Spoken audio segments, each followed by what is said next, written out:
Well, welcome viewers. I'm Dr. JW Ayub. I just wanted to come on for a minute, pumping out the information. I just wanted to quickly go over 10 things, 10 major pressures making everyday life difficult for Australians, especially financially and socially. Number one, housing unaffordability. Now, you'll be hearing this everywhere.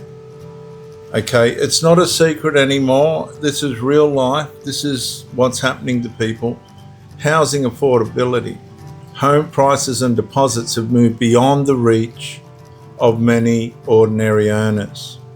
And that troubles me because our children are going to struggle. Our grandchildren, it's going to be even harder unless you have some kind of super successful financial career, or you get a big win, or you get an inheritance. The problem with wins and inheritances is you've got to maintain the cost of running the thing. But unless you have above a middle to high class income, you ain't getting a home. Number two, high rents and rental shortages. How many of your friends have said to you that by the time they pay rent, they've got hardly anything left to live with? I want you to think about that for a minute, because I had a couple of girlfriends in the past, and the amount of rent that they were paying, even as I was a professional tradesman with a very successful business, there was no way I was going to be able to pay those rents. I don't know how and the stress that come with that. Now, it's gone up since then. It's all gone up. And so I cannot comprehend or fathom the stress and the anxiety and the pressure and the unhappiness that these Australian people must be living with and be under due to the high rents and rental shortages. Renters face limited supply, and this puts pressure on them, because if the rent goes up, it's not like they can say, well, I'll go find somebody somewhere else. There is nowhere else. The competition and large increases in housing costs are forcing them to stay subject to rising rents. Number three, cost of living pressures. Well, this is for real. One of the Aussie guys on, I think he's on Facebook or YouTube, was talking about Cadbury's chocolates. Well, I noticed that with the Doritos, I don't eat all that rubbish anymore, all that stuff anymore. But I noticed that the cost of cheese even went from like $7 to $11. In short, the cost of living pressure, after these people have paid their rent, and in some cases their mortgages, water bill, electricity bills, rates, tolls, essentials such as groceries and electricity, insurance and transport consume more than the average household income. You know, it used to be I'll put some money away for a holiday, and that was something exciting. Tell me if you can relate to this or not. The thing that's exciting now is having enough money to pay your electricity bill or your water bill or your rates. That's the big exciting thing these days. It's all turned around. Number four, mortgage stress. Higher borrowing costs have substantially increased repayments on many homeowners. I can't imagine what some of these people are experiencing with some of the mortgages that I hear people are trying to pay. But I don't think renting's any easier. The cost of renting in some cases is worse than a mortgage. Number five, viewers, wages struggling against living costs. Even where nominal wages rise, households can feel poorer when essential expenses rise faster. Number six, population growth outpacing infrastructure. This is a deliberate political architecture. It's got to do with mass vote harvesting, but it's a big political gamble. They say don't gamble. Well, they gamble because they're bringing in mass migration against knowing better, against how we have watched the cost of housing and rent go up. This is all what's pushing it. If only they had given immigration arrest. That's not a... See, you could say that I'm in immigration phobia. They haven't brought that word out yet, but somebody will think up something, immigration phobia or some silly word like that. It's not immigration phobia. You see, you can't undermine wisdom with words. Okay, and a lot of you viewers have got to stand on what you know is right. In the case of migration, it's saturated. And so when they bring them in to establish their, or ensuring their vote counts, there's no guarantee that these immigrants are going to vote for them.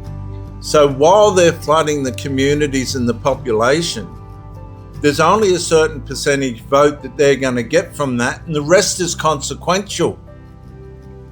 But they don't care about the consequences on the grandchildren, your children, ourselves, relative to the cost of living and housing and everything else.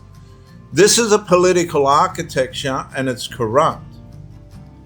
Population growth outpacing infrastructure, rapid growth can intensify pressure on housing, roads, public transport, hospitals and schools when investment does not keep pace. It's not about these people, who they are. It's about what it's done to the country and why it's driven by political architecture.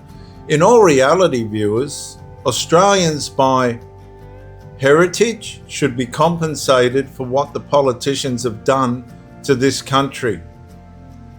There should be a redress to the Australian nationals at the expense of the politicians, because they just go to work and get their wages. I've seen what's happened in the construction industry.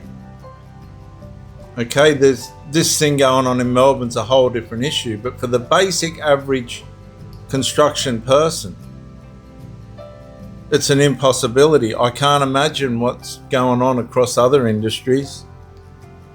Healthcare, energy costs, well, that's never going to reverse.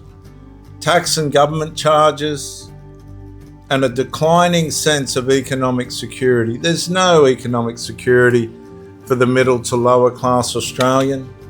If you're in the upper echelon, you're not even going to get this. You're not even going to comprehend what I'm saying, because you're not struggling. You've got insecure employment sectors, difficulties saving. A lot of people just can't save, not by negligence, but just by there's nothing left. Expensive housing and these things seem to be repetitive, because the bad political architecture now is infiltrated inside the home, inside the life of the Australian. There is no Australian dream anymore. So an important point is that these compound. When you put it all together, that's why people have lost hope. What they're not telling you too, viewers, is there is a certain percentage of migrants that land in Australia, can't get access to the Australian support, and decide to go back.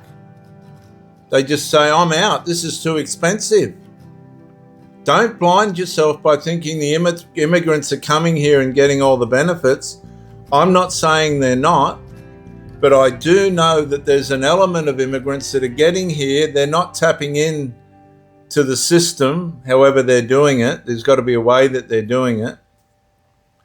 And they're deciding to opt out because it's just too expensive to live here. Rent, energy, insurance, transport, healthcare, and tax pressures can arrive simultaneously, which in turn causes individuals and enclaves, families, into a broader Australian difficulty crisis. I had to do this tape, viewers, because this isn't a joke anymore. If people want to be willfully blind and think that the politicians have got this under control, or will ever get it under control. They're not going to. This is the bad news. You can watch all the news and get your little pieces of hope and this, that, and it is not going to turn around. It's just not. I'll tell you how I know. It's been consecutive governments that have failed the Australian people. It's gotten worse and worse and worse and worse. We have to accept it now. But should we be compensated for the bad decisions that these politicians have made? I mean, we're just on the end of it all. You might say, well, you voted them in, except... No. There's still a duty of care. The politicians are supposed to be serving not just the nation of Australia, the people of Australia. And they're not. They're just not. They're serving themselves. They've had so many pay rises while people are starving, etc. Their pay doesn't get affected.